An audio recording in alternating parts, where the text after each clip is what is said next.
politique, François Piquemal pour LFI. C'est vrai, Bonjour. Bonjour à vous. C'est vrai, messieurs, d'abord Sylvain Maillard, que ce message, il a du mal à passer. Ça sert à quoi exactement ces consultations? Il va y avoir, ça commence à 17h avec le Parti communiste, ensuite il y aura le Parti socialiste. Tout à l'heure, un représentant communiste nous disait, vous nous dire ce qu'il veut, ça ne changera rien. Hier, Olivier Faure a dit à Guillaume Darra, ici présent, irrévocable, ça ne changera rien. Pourquoi les recevoir en fait? Il est dans son rôle. Il est dans son rôle de Premier ministre, de recevoir l'ensemble des groupes politiques. Qu'est-ce qu'on n'aurait pas dit s'il ne les avait pas reçus?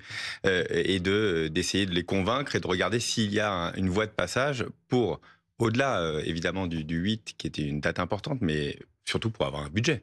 Il faut qu'on puisse construire un budget pour la France dans les semaines et dans les mois qui viennent. C'est surtout ça qui va être à l'ordre du jour. On va parler de l'après. La question qu'il pose, lui, c'est de dire, est-ce que vous êtes pour ou contre? Vous êtes d'accord sur le fait? Est-ce que vous nous faites confiance pour faire des économies? Ou est-ce qu'on partage le diagnostic qu'il nous faut faire des économies, et des économies quand même massives?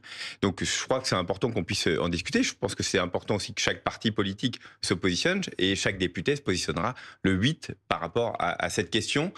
Vous faut-il faire des économies? Est-ce que nous devons réduire notre train de vie? Nous dépensons plus, ça fait longtemps qu'on le dit, on dépense plus que ce que nous gagnons. Et comme dans tout ménage, bon ménage, on fait attention à l'argent public. Alors François Piquemal, la France insoumise n'ira pas à ces consultations. Est-ce que c'est pour cette raison qu'on vient d'évoquer que de toute façon, vous n'allez pas changer d'avis? Donc ça ne sert à rien d'aller voir.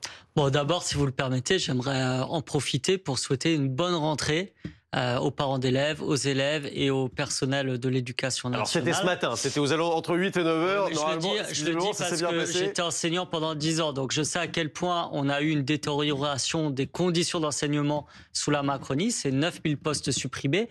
Et pour vous dire, dans le budget prévu par M. Bayrou, c'était 7000 postes supprimés d'enseignants et 34 000 places en crèche de moins. Donc vous voyez qu'il y avait... Ils y ont renoncé depuis. Il y avait vraiment une urgence, mais vous voyez bien l'intention et la philosophie du budget qui allait venir. Donc Monsieur Bayrou fait des consultations qui, à mon sens, ça a été dit d'ailleurs par mon collègue Maillard, sont un peu une perte de temps, même s'il est dans son rôle, etc. On sait très bien comment cela va déboucher le lundi 8. La question centrale qui arrive après, c'est est-ce qu'on continue sur ce projet politique d'austérité, ou est-ce qu'il y a une bifurcation? Et pour qu'il y ait une bifurcation, il faut que M. Macron cesse le blocage institutionnel et remette aux Françaises et aux Français le choix de leur avenir. Sylvain Maillard, vous avez une grande expérience maintenant de député. Vous voyez bien ce qui se dit face caméra, notamment du côté des socialistes. Vous les connaissez, les députés socialistes. Est-ce qu'en off, en coulisses, ils vous disent on va quand même écouter, et Olivier Faure, il fait de l'affichage, mais bon, on va voir. Non, je pense que les socialistes vont écouter. Enfin, ils ont déjà dit le choix qui est le leur de voter le 8. Ils vont écouter parce qu'ils savent très bien qu'il y aura le 9, il y aura le 10, et il y aura des jours après qu'il faudra constituer un budget. Je pense que le Parti socialiste est un parti que j'estime, enfin, en tout cas, qui se dit de gouvernement, et il sait très bien que nous avons besoin d'un budget. Et pour un budget, il faut que nous trouvions une majorité à l'Assemblée nationale. Si on ne trouve pas de majorité, on voit bien que c'est le chaos qui s'installe. Je pense, toutes nos discussions qu'on peut avoir avec nos concitoyens partout, que ce soit pendant les vacances ou après les vacances depuis quelques jours et ce jour de rentrée, c'est le refus du chaos. Ils veulent le refus du chaos. Lucie Robquin. Le paradoxe, c'est que François Bayrou, la semaine dernière, a dit « Ne parlons pas des mesures une par une, parlons du cadrage global ». Et aujourd'hui, on a l'impression qu'il essaie d'amorcer la discussion sur les mesures. Est-ce qu'il n'y a pas une occasion pour vous d'accepter cette taxation des plus riches via la taxation du patrimoine qui est demandée par la gauche?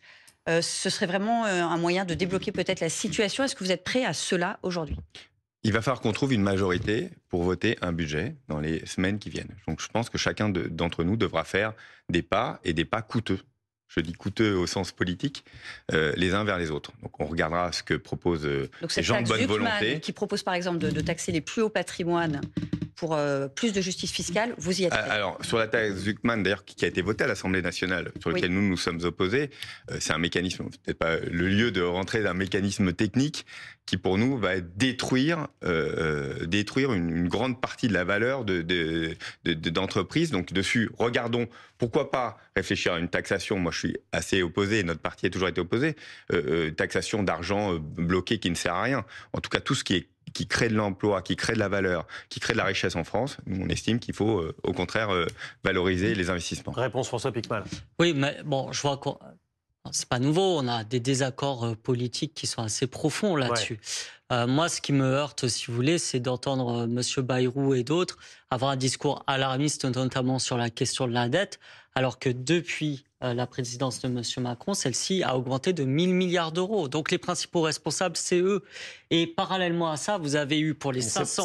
C'est pas pour ça qu'il faut pas corriger les choses. Bien sûr, mais on y vient. Les 500 plus grandes fortunes sont passées de 600 milliards d'euros à 1 200 milliards d'euros. Donc il y a un problème de répartition des richesses. Désolé de le poser aussi simplement, mais l'idée de la taxe Zuckman, du rétablissement de l'ISF, c'est pour corriger le mal qui a été fait par M. Macron et qui se répercute sur notamment nos services publics de proximité qui sont exsangues aujourd'hui. Donc je pense qu'il faut en passer par là. Il y a un programme, c'est celui du Nouveau Front Populaire. C'est d'ailleurs celui qui a été plébiscité lors des élections législatives de 2024. Plébiscité. Oui. Il arrive en tête en attendant. Oui, vous en êtes d'accord. Mais c'est parce que les autres, non, mais c'est parce que les autres sont aussi divisés. Mais plébiscité, c'est un peu fort. Vous êtes d'accord? Je dirais ça, surtout quand vous avez un bashing médiatique qui vous dit, avec 17 sondages sur 17, que c'est pas le nouveau Front Populaire qui arrivera en tête et qu'il arrive malgré tout en tête. Donc ça prouve qu'il y a une attente, en tout cas, de rupture. Comment on fait l'union de la gauche, sociale d'ailleurs, avec les socialistes qui veulent pas être avec vous? On l'a fait sur un programme et en étant constant et pas en tergiversant tout le temps et en tournant sa veste selon le vent. Nous, on est ça, vous dites ça pour les socialistes qui sont censés être vos amis? Je dis ça pour certains socialistes, mais je pense qu'ils sont assez divisés. Je pense qu'il y en a qui sont assez chagrinés de voir que d'autres sont prêts à pas mal de compromissions et d'abandonner le programme sur lequel on a tous été élus, celui du Nouveau Front Populaire. C'est quoi la piste qui se détache, Guillaume Darey, pour l'après, puisque Sylvain Maillard le dit, effectivement, il y aura un 9, il y aura un 10. Est-ce que la gauche est une des pistes envisagées par le président de la République? Parce qu'il a fait Michel Barnier sur la droite, il a fait François Bayrou pour le centre. Est-ce qu'il se dit, peut-être, on va prendre quelqu'un qui vient de la gauche pour réussir à récupérer le PS? On sait qu'il y a un peu plus d'un an, le nom de Bernard Cazeneuve avait été évoqué, qu'il avait été reçu par le président de la République, mais... certains de ses proches jugent qu'il n'a jamais pensé sérieusement à le nommer. Et puis rappelez-vous, à l'époque, les socialistes eux-mêmes, et notamment Olivier Faure, avaient jugé que c'était pas la bonne carte et on avait considéré que c'était les socialistes eux-mêmes qui avaient un peu grillé finalement Bernard Cazeneuve. On sait que parmi les noms qui sont évoqués, c'est plutôt des profils parfois techniques ou hors politique qui seraient plus marqués à gauche. On disait Pierre Moscovici qui est issu du Parti Socialiste, ou encore on le disait, si j'ose dire la grosse cote, Laurent Berger, l'ancien patron de la CFDT, qui jusqu'à maintenant n'a jamais voulu faire de politique. Est-ce qu'un de ces profils, Sylvain Maillard, vous semble correspondre à la fonction pour l'après ou pas? Non, mais moi je peux pas vous répondre là. C'est une situation évidemment compliquée puisque moi je souhaite que François Bayrou continue et qu'il y ait un vote majoritaire le 8. En tout cas, ce qui est certain, c'est qu'il faut un gouvernement qui soit capable d'avoir un budget. Et donc pour ça, il va falloir un gouvernement qui puisse embrasser le maximum de Retailleau à fort, pour reprendre ce que disait François Rebsamen. Ouais, en tout cas, je pense à un budget qui nous permette de dire que un budget, c'est de la protection et de la projection. Ouais. Donc il nous faut un budget pour la France et que ce soit pas dans la douleur comme nous avons vécu l'année dernière. La France ingouvernable, ce sera le thème de la soirée spéciale sur BFM TV avec Maxime Switek face à BFM.